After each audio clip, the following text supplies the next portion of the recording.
I stared at the notification glowing on my screen, a digital coffin nail in the dark of my kitchen.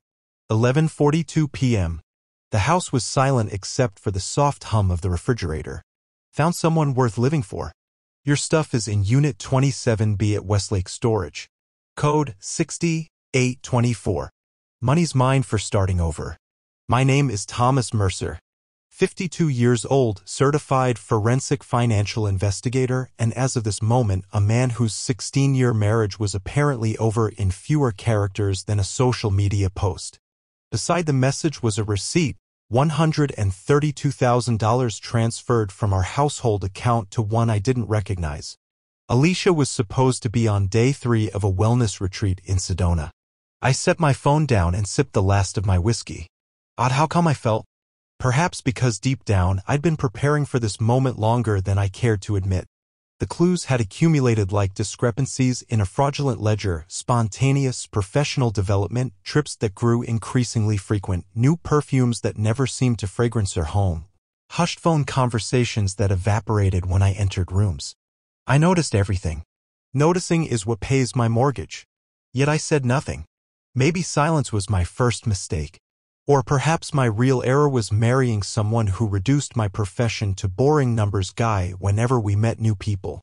I opened my laptop and logged into an email account Alicia knew nothing about.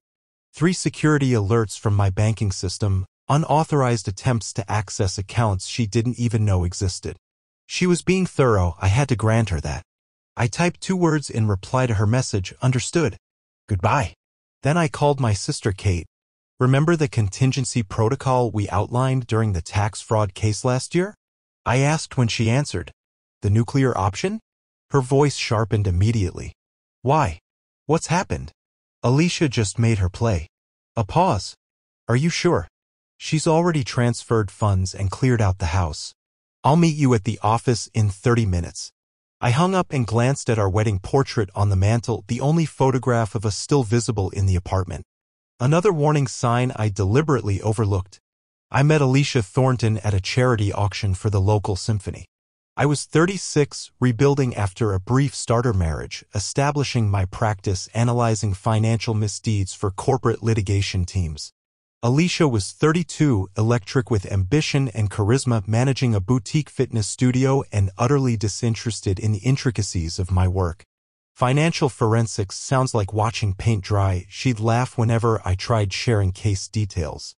Just make sure the check's clear, darling. We married within 14 months. I funded her dream of opening her own Pilates and cycling studio, converting my retirement savings into her business vision. When she wanted the riverfront condo in Oak Ridge Heights, I signed the papers. When she needed luxury vehicles and first-class getaways, I adjusted our portfolio allocations accordingly. My father cornered me during a family barbecue 5 years into our marriage. Tommy, he said, glass of iced tea suspended halfway to his mouth. Does Alicia understand what it takes for you to earn what she spends? I dismissed his concern, but the question burrowed into my subconsciousness. By our 7th anniversary, I had quietly restructured my holdings. Nothing illegal, just prudent. Formed several LLCs, established trust vehicles, diversified into investment streams that didn't appear on our joint tax filings. Alicia maintained access to our household accounts but remained oblivious to the larger financial architecture I had constructed. As her profile in the wellness community grew, her follower count climbing into 6 figures, her schedule filling with speaking engagements and influencer retreats, the distance between us expanded proportionally. You'd be miserable there, she'd insist whenever I suggested joining her. Nothing but green smoothies and meditation workshops. Last Thanksgiving, she forgot my birthday entirely. When I mentioned it the following day, she ordered an extravagant watch online with next-day delivery. The studio expansion has me completely scattered, she explained. I accepted the timepiece but finalized my contingency documents that night. The signs had been illuminated in neon for years. I simply refused to read them. The morning after her message, I rose at my usual 5:30 a.m., made coffee, showered, dressed in my standard charcoal suit. Habits maintain us when emotions threaten upheaval. I accessed my proprietary financial management system and executed the protocol Kate and I had designed. Froze joint accounts, triggered fraud monitoring on the unauthorized transfer, documented the financial misconduct, and transmitted everything to my attorney with instructions to file divorce proceedings immediately. Then I called my mother. "Alicia's left me," I said simply. "Took money and moved my belongings out while allegedly at a retreat." Mom was quiet for several heartbeats. "I'm sorry, Thomas, but I can't pretend surprise. What will you do now?" "What I've been preparing to do for years," I answered. "Protect what's mine." Within the hour, my phone erupted with Alicia's calls. I declined them all. Then came a text.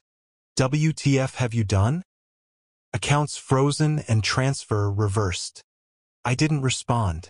Instead, I drove to Westlake Storage, used the code she'd provided, and found 2 cardboard boxes containing some clothes and my work laptop. My grandfather's pocket watch collection, family photo albums, and the journals my father had kept throughout his illness, all missing. Something crystallized inside me then. This wasn't merely about finances anymore. It was about 16 years discarded without dignity, about someone believing they could erase my existence from my own life story. At a nearby cafe, I opened my laptop and accessed databases only available to licensed investigators. I researched Brandon Shaw, the fitness entrepreneur Alicia had been tagging in photos for months, the someone worth living for, presumably. The picture materialized quickly. Shaw's CrossFit empire was leveraged beyond sustainability with multiple max credit lines, a commercial lease in arrears, and most damning, a financed equipment purchase co-signed by Alicia. 2 months before her exit strategy deployed, I shut my laptop, checked into a hotel across town, and for the first time in years felt absolute clarity about the path forward. Monday morning, I arrived at my office on schedule. My assistant Megan looked up, startled. "Thomas, I assumed you'd take time off." Alicia's called repeatedly, sounds quite agitated. "Has she?" I remarked dispassionately. "Said there's a critical misunderstanding with your accounts that needs immediate resolution. If she calls again, direct her to Landon's office.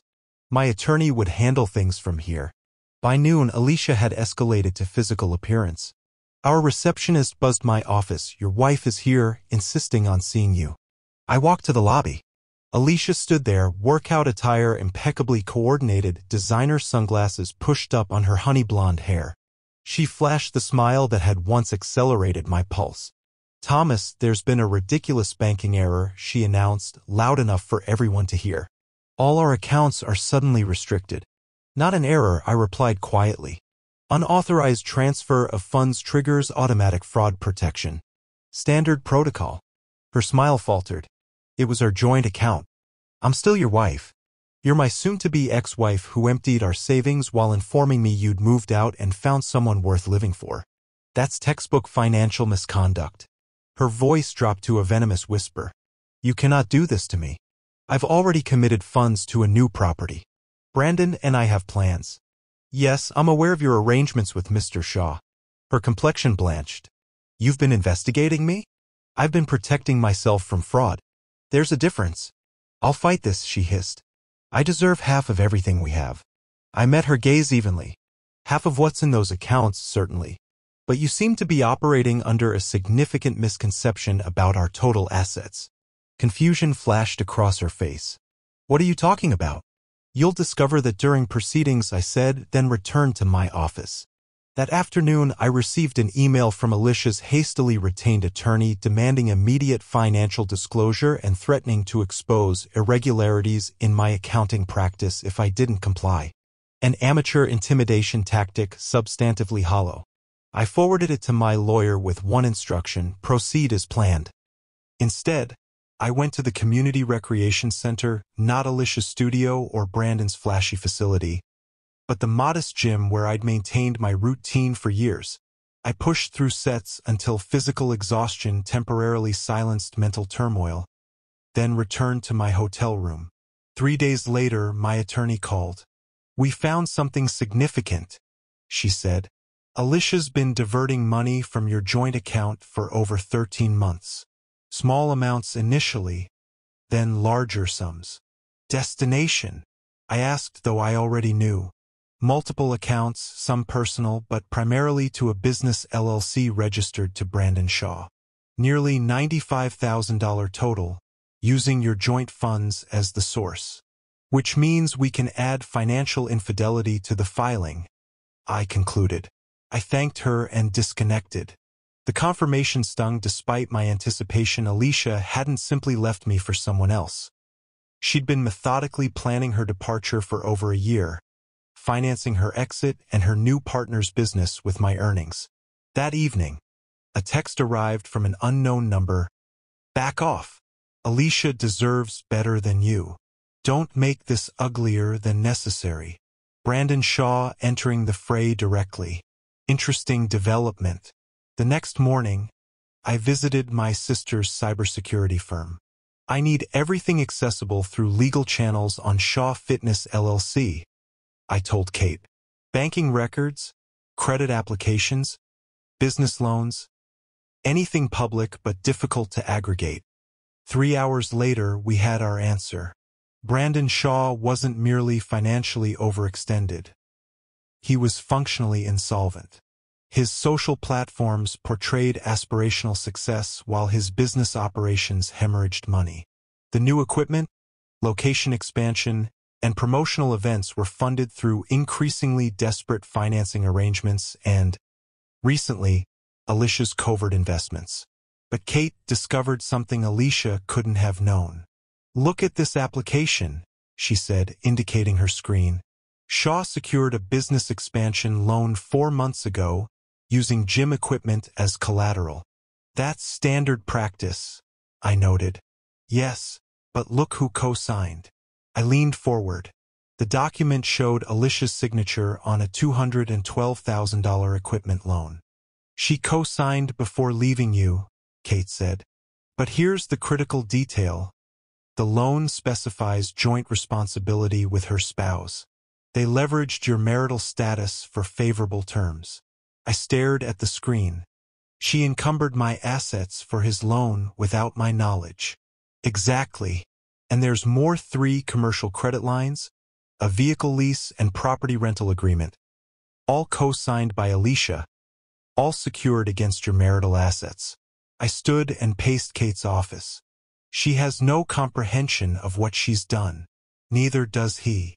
The following morning, I met with my attorney and presented everything we'd uncovered.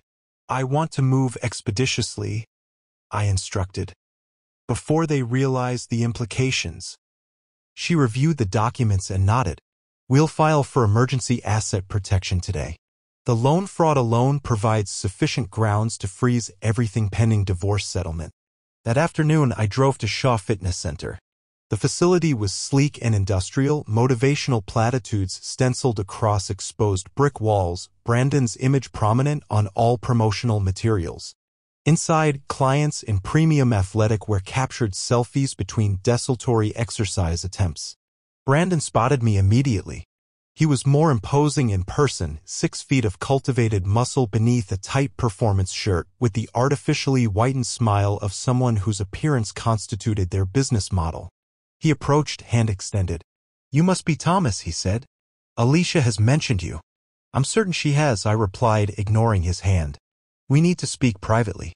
His smile tightened, but he guided me to his office, glass-walled for visibility but soundproofed for discretion.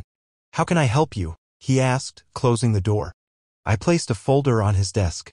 This contains every financial document connecting you to Alicia, loans, credit lines, leases, all co-signed using our marital assets as security. He opened the folder cautiously. I don't understand. It's straightforward. Alicia used our marriage to backstop your business obligations. We're divorcing, which invalidates those guarantees. Color drained from his face as he reviewed the pages. These are legitimate business arrangements between Alicia and me. Perhaps, but financial institutions approved them based on our combined assets and income, assets she no longer can access. He closed the folder. What do you want? Nothing from you. I simply thought you should know what's imminent.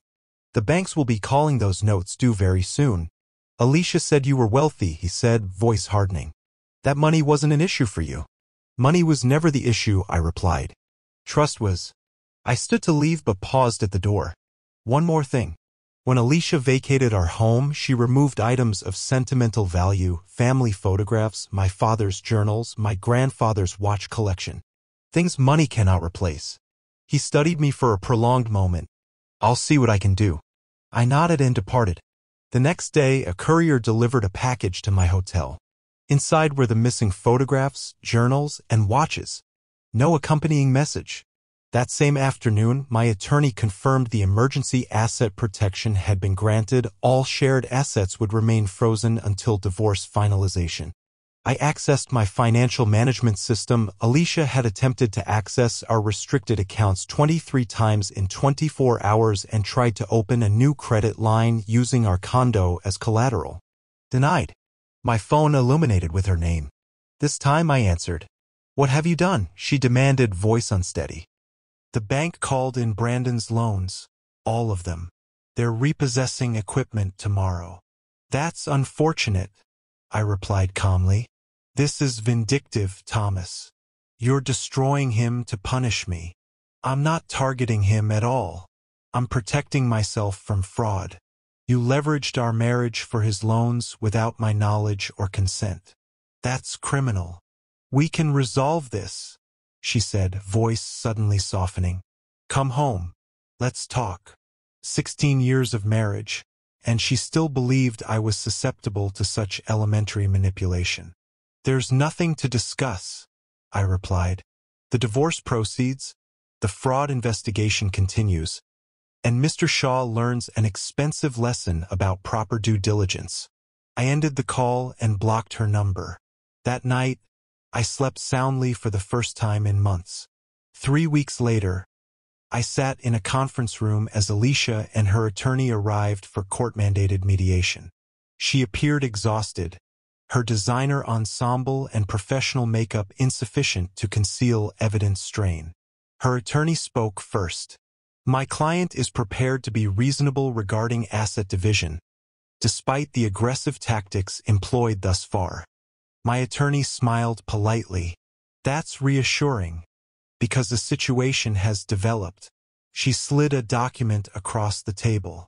The bank has completed its fraud investigation and determined that Ms. Thornton forged Mr. Mercer's signature on multiple loan documents, using their marital assets as collateral without his knowledge. Alicia's attorney skimmed the document, complexion paling. We'll need time to review this. Of course, my attorney replied. However, you should be aware that the bank has already referred the matter to the district attorney.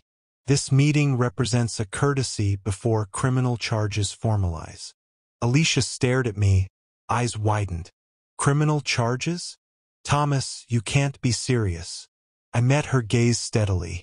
I didn't initiate the charges. The financial institution did. That's the standard consequence of loan fraud. Her attorney whispered something in her ear. She shook her head vehemently. If Miss Thornton signs our proposed settlement agreement today, my attorney continued, Mr. Mercer is prepared to provide a statement to the bank that may mitigate criminal implications. He won't pursue charges for theft of personal property or unauthorized transfer from joint accounts. I watched Alicia's carefully constructed reality collapse. She had anticipated anger, jealousy, perhaps even desperation. She hadn't expected accountability. The settlement is equitable, I said quietly.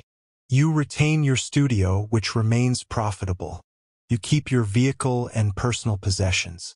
You receive no alimony, and you assume responsibility for the obligations you incurred in my name. And Brandon? She asked, barely audible. Mr. Shaw's financial challenges are his exclusive concern, my attorney answered. But without your husband's assets securing those loans, I understand the bank has initiated repossession proceedings. Alicia signed the documents without further objection. As we left the conference room, she caught my sleeve. I never imagined you'd respond like this, she said. You always just accommodated everything. That was my choice, I replied. just as this was yours." I walked away without looking back. A month later, I moved from the hotel into a modest bungalow in Riverside, nothing ostentatious, just a 1930s craftsman with sound structure that needed interior updating. The sort of project that would occupy my hands and focus my thoughts during evenings. I heard through peripheral connections that Alicia had relocated to Arizona to redefine her journey. Her social media featured desert landscapes and inspirational platitudes about renewal. Brandon had sold his gymnasium to a national franchise and relocated to San Diego to expand his wellness philosophy. Neither acknowledged what had transpired. People rarely broadcast their miscalculations. My sister Kate visited one Saturday to help install new kitchen cabinetry. "Any communication from Alicia?" she asked as we measured for hardware. "No," I answered. "None expected. You realize you could have pursued maximum penalties. The fraud charges alone would have ensured that." I shrugged. "To what purpose? She's no longer my responsibility." We worked in companionable quiet for a time, the rhythm of measuring, cutting, and mounting creating a meditative cadence. "I'm considering taking extended leave," I mentioned eventually. "Perhaps drive up to the Oregon coast, spend time at Dad's cabin." "He'd appreciate that," Kate replied. "You haven't been there since his passing." That evening, after Kate departed, I sat on my back porch nursing a single malt scotch. The neighborhood hummed with authentic life, distant laughter, someone practicing guitar, a sprinkler's rhythmic pulse.